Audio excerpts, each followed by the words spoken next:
Good morning. We're going to start back, and Granny shares the Bible on chapter 20. We're right in the middle of the Ten Commandments. Thou shalt not commit adultery. That's in verse 14. And I started that yesterday, but I wanted to wait because there's so much spoken of it in the New Testament, especially about adultery. Adultery is sharing what belongs to between a man and a woman who are married, sharing it outside of marriage, and that should not be. It's having sexual relations with someone you're not, that other than the one you're married to. That's adultery. That's committing adultery. And I was looking back here when it's talking about adultery, and it's called the violation of marriage. And Matthew 5:27 and 28, I would like to look there because this is Jesus talking in the Sermon on the Mount, his first sermon really in the New Testament. And he, in verse 27, it says, "Ye have heard that it was said by them of old time, Thou shalt not commit adultery. But I say unto you that whosoever looketh on a woman to lust after her hath committed adultery with her already in his heart. And if thy right eye offend thee, pluck it out and cast it from thee. For it is profitable for thee that one of thy members should perish, and not that thy whole body should be cast into hell. And if thy right hand offend thee, cut it off and cast it from thee. For it is profitable for thee that one of thy members should perish, and not that thy whole body should be cast into hell. It hath been said, Whosoever shall put away his wife, let him give her a writing of divorcement. But I say unto you, that whosoever shall put away his wife, saving for the cause of fornication, causeth her to commit adultery. And whosoever shall marry her that is divorced committeth adultery." So Jesus understood and taught that adultery is something that can happen in your heart, that you can look on a woman and lust after her, and there you've committed adultery in your heart. And I guess it can be true the other way too. But committing adultery happens even when you divorce a woman, or a woman divorces a man. You're causing them to commit adultery unless they've already done it, unless they've already for the cause of fornication. So in our time now, this is nothing. It seems to be nothing. There's divorces right and left, and people going from one spouse to another, and it's what people are doing in this day and time. But Jesus, the Ten Commandments says, "Thou shalt not commit adultery," and Jesus explains that committing adultery can be as simple as looking on somebody and committing it in your heart. And if you look at ads or programs where there are naked men and there are naked women, I mean, they don't have to be completely be naked to be the kind that would cause you to commit adultery with them in your heart. So we are in perilous times as far as this commandment is about committing adultery. But I believe what the Lord wanted us to do, all of us, was to have a companion. A man to have a woman for a companion, and a woman to have a man for a companion. And there be complete liberty as far as the marriage bed is concerned. It's undefiled. Complete liberty about loving with each other and having sex with each other. But outside of that, he knew that it was destructive. He knew that there wouldn't be able to be a relationship that wasn't based on faithfulness between each other in sexual matters. So this is the commandment: thou shalt not commit adultery. It was for us to be true to our spouses and them to be true to us in sexual matters. And then everything else would fall into place as far as the marriage, if you could hold fast to that. The Lord, if we go on into some of the old prophets, they talk about committing spiritual adultery. And that's where you are not true to God, but you are also worshiping idol gods, false gods. So that's the marriages between you and God, your spiritual marriage. And we are to be true to Him and not be in any kind of fornication with other gods, spiritual fornication with other gods. So, thou shalt not commit adultery is a very important commandment. Verse 15 says, thou shalt not steal. And when we were in the beginning of Exodus, remember, God had them to borrow jewels and borrow raiment and things like that from the Egyptians and then not give them back. It seems like God was showing them to steal, but they did not have the commandment, thou shalt not steal then. And God was taking back some of what they had taken from the Hebrews all those years by making them slaves.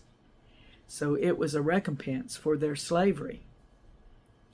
And it wasn't, in that time it wasn't, we wouldn't call it stealing, we would call getting it back. I mean, they had free labor from from the children of Israel for years.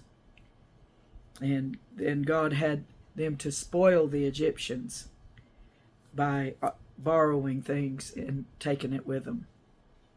We would call that stealing, but He did not, and I do not now, because I know He was getting their payment, some of their payment for all the work that they had done. Verse 16 says, thou shalt not bear false witness against thy neighbor. All of these commandments, the ones after we talked about the ones that had to do with worshiping God, thou shalt have no other gods before me, thou shalt not make into thee any graven image, thou shalt not take the name of the Lord thy God, remember the Sabbath day to keep it holy. And all of those are about serving God. But then when we get to verse 12, honor thy father and thy mother, it begins to have us to treat each other in the right way. Thou shalt not kill. Thou shalt not commit adultery. God wanted us to treat each other right. Thou shalt not steal. Don't take what belongs to somebody else. And we learn from a child to honor our father and mother. We learn from a child not to kill. And maybe it isn't totally killing, but it's beating on each other and hurting each other. We learn from a child not to do that. We learn from a child to be faithful, to our family. And God helps us to learn that it's our mama and daddy are our mama and daddy, and that they are true to each other. We learn that from a child. We sense things from a child that our parents are true to each other. And if they begin to do different, we learn from a child that. When I was a teenager, my mama and daddy split up and were divorced. And he was not true. And she ended up remarrying. And so I learned that committing adultery was it was nothing, no good compared to having my mom and daddy together. It wasn't worth it. So I know that it wasn't a good thing. And of course, we learned from a child not to steal. You know, I did steal when I was a child. I remember going to a grocery store and picking up a green bean and eating it, and it wasn't mine. I couldn't pay for it because you couldn't weigh it. That's the child's thinking, you know. I didn't confess it. I knew going out of the store that I was carrying a green bean in my stomach that I didn't own. And I felt convicted over it. And because I know from a child, thou shalt not steal. So those are commandments to help us to get along in this world and treat each other right. Thou shalt not bear false witness against thy neighbor. Lying. False witness is lying. You shall not bear false witness against thy neighbor. Don't lie against your neighbor. Just yesterday, I heard that somebody that I love was lied against. And it hurt him to be lied against because he knew he hadn't done it. And it made a bad feeling between him and that person. And we talked about him forgiving him. So just realize that the 10 Commandments, some of them are about us and God, and some of them are about us and people, other people. And verse 17 says, thou shalt not covet thy neighbor's house. Thou shalt not covet thy neighbor's wife, nor his manservant, nor his maidservant, nor his ox, nor his ass, nor anything that is thy neighbor's.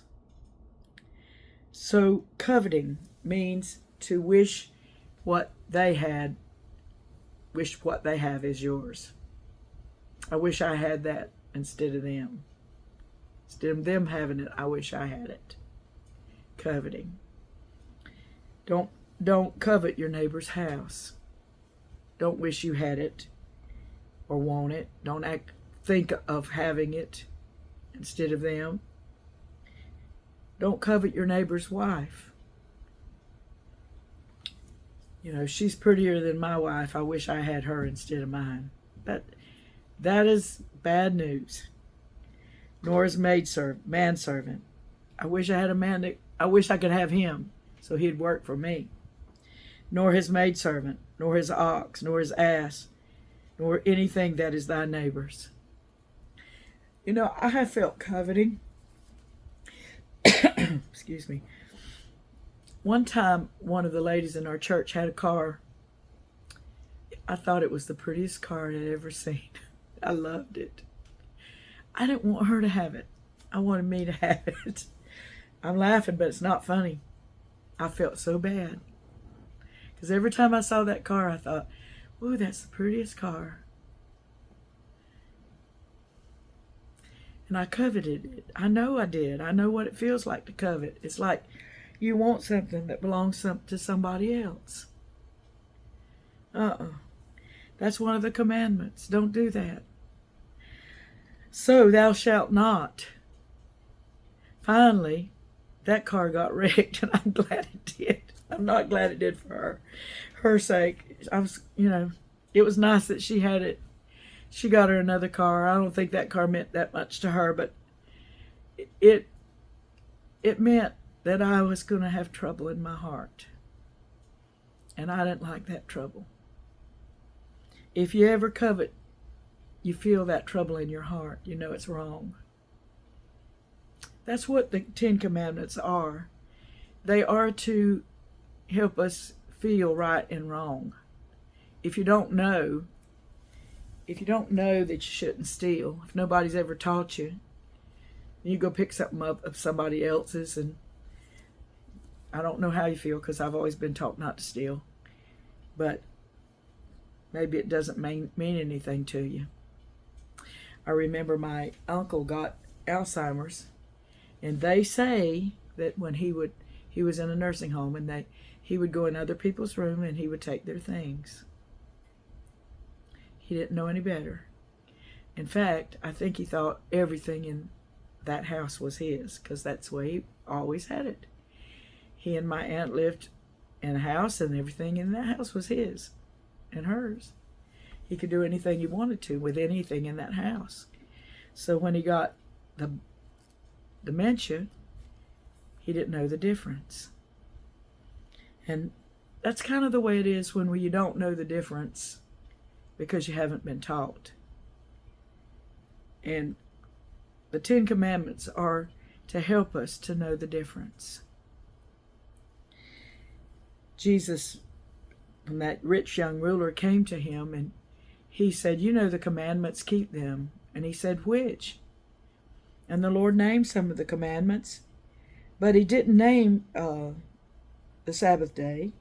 He didn't name that, but he named several of the others. So I don't know all about keeping the Ten Commandments. I don't know all about keeping them.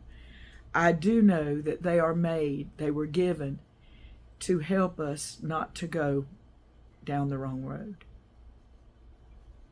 They will help us. If you start to steal, you can just hear it in your mind, "Thou shalt not steal." You start to kill, "Thou shalt not kill." You start coveting, don't covet anything that belongs to anybody else. You hear it. And so that's what God wants us to understand, that he sent his word, and he wants us to hide it in our hearts that we might not sin against him.